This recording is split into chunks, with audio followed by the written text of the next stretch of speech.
Hi, I'm George Barros, Russia team lead here at the Institute for the Study of War.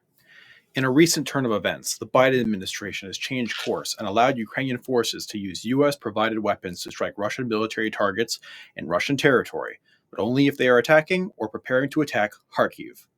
While this is an important and positive step, more changes must be made to stop Russia. Washington is still prohibiting Ukraine from using ATACMS against Russian military targets, and this policy prohibiting Ukraine from using the most effective U.S. provided weapons on the territory of the Russian Federation is degrading Ukraine's ability to defend itself. Despite the recent policy change, Russia still enjoys some sanctuary in which Russia can shield military forces before they get close enough to Kharkiv or enter other parts of Ukraine. The U.S. should allow Ukraine to strike legitimate military targets in Russia's operational and deep rear with American provided weapons. Russia's sanctuary shields hundreds of legitimate military targets in rear areas that Ukrainian forces are capable of striking with ATACMS.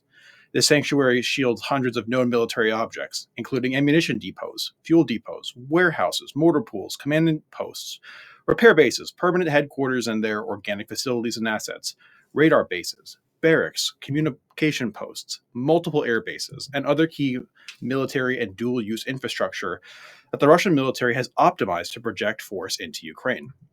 Ukrainian forces likely can significantly disrupt Russian operations at scale, provided the elimination of this sanctuary and enough rocket, artillery ammunition, and missiles to strike such targets. Removing Russia's sanctuary will degrade Russian logistics by forcing Russia to reconfigure rear support areas and logistic nodes to protect them from Ukrainian strikes.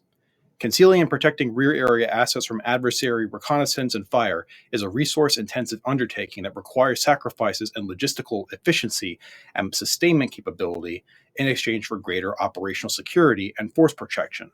At present, the Russian military does not need to prioritize force protection in rear areas in Russia because the Russians are able to optimize these areas for logistical efficiency to push forces and material into Ukraine at scale.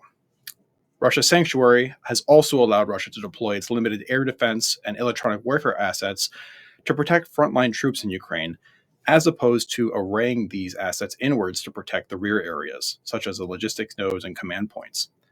Eliminating Russia's sanctuary in its entirety would force Russia to make difficult decisions about whether and how to reconfigure its rear areas, deploy protective measures, and reduce its footprint to improve its protection at the expense of efficiency, likely degrading Russia's quantitative edge in projecting men and materiel into Ukraine at scale.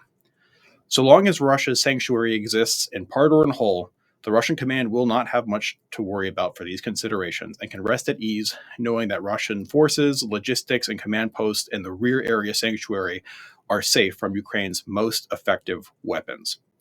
To learn more about how the Russian military leverages its sanctuary space and why the White House should reconsider and remove all Russian sanctuary, please read my May 13 article, Putin Safe Space. Thank you, and remember to keep following ISW for more updates.